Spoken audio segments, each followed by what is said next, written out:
कहानी की शुरुआत होती है एक गांव से। नाम था धारपुर। उस गांव में एक 300 साल पुराना कुआं था।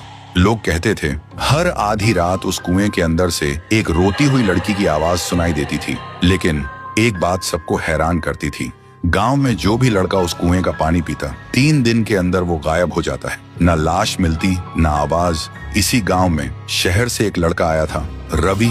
वह छुट्टियों में अपनी नानी से मिलने आया था। उसने सुना था कि लोग अब भी उस कुएं से डरते हैं, लेकिन रवि सोचते हैं डर सिर्फ अंधविश्वास है और कुछ नहीं। एक दिन धूप में घूमते हुए रवि को प्यास लगी और बिना किसी से पूछे वो सीधा उस श्रापित कुएं से पानी पीने चला गया। जैसे ही रवि ने कुएं में झांका, उसकी आंखों के सामने कुछ सुनहरा चमका और पानी में एक लड़की का चेहरा दिखाई दिया, रोता हुआ, आंसुओं से भरा हुआ। रवि घबरा गया और तुरंत वहां से भाग गया। उस रात उसे नींद नहीं आई। हर वक्त लगता कोई उसे देख रहा है और बुला रहा है। अब उसे भी डर लगने लगा था। फिर सुबह रवि ने एक बुजुर्ग से पूछा, दादा, ये गांव का कुआं इतना डरावना क्यों है? बुजुर्ग हांफते हुए बोलते हैं, बेटा, ये कुआं इतना भयानक क्यों है और उस कुएं में ऐसा क्या है जो सिर्फ लड़कों को ही अपना शिकार बनाता है? आज तक इसका राज कोई समझ नहीं पाया। रवि बोलता है, तो क्यों ना हम एक तांत्रिक को बुला लें जो इस राज का पता लगा सके।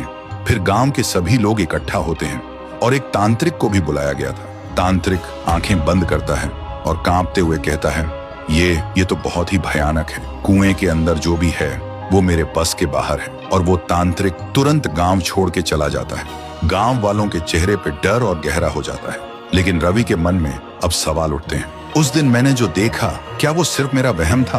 और आज तांत्रिक ने क्या देखा जो डर के भाग गया? उसी दिन अमावस्या की रात थी। रवि कुएं के पास एक पेड़ के पीछे छुप जाता है। ठीक आधी रात को कुएं के अंदर से एक अजीब सी आवाज आती है और तभी कुएं के अंदर से एक लड़की बाहर निकलती है। वो डरावनी थी, लेकिन उसकी आंखों में सिर्फ दर्द था। थोड़ी देर बाद एक लड़का बाइक लेकर गांव से गुजरता है। वो लड़की अचानक उसके सामने आ जाती है। लड़का तुरंत ब्रेक लगाता है, लेकिन कुछ ही पल में वो उसे गायब कर देती है। रवि ये सब देखकर हैरान रह जाता है। उसके दिमाग में एक ही सवाल घूमता है, ये कौन है और सिर्फ लड़कों को ही क्यों अपना शिकार बना रही है, लड़कियों को क्यों नहीं? तो दोस्तों, अगर आपको पता करना है कि कुएं में वो लड़की कौन है और वो सिर्फ लड़कों को ही क्यों अपना शिकार बनाती है, तो कमेंट करो, पार्ट 2 चाहिए।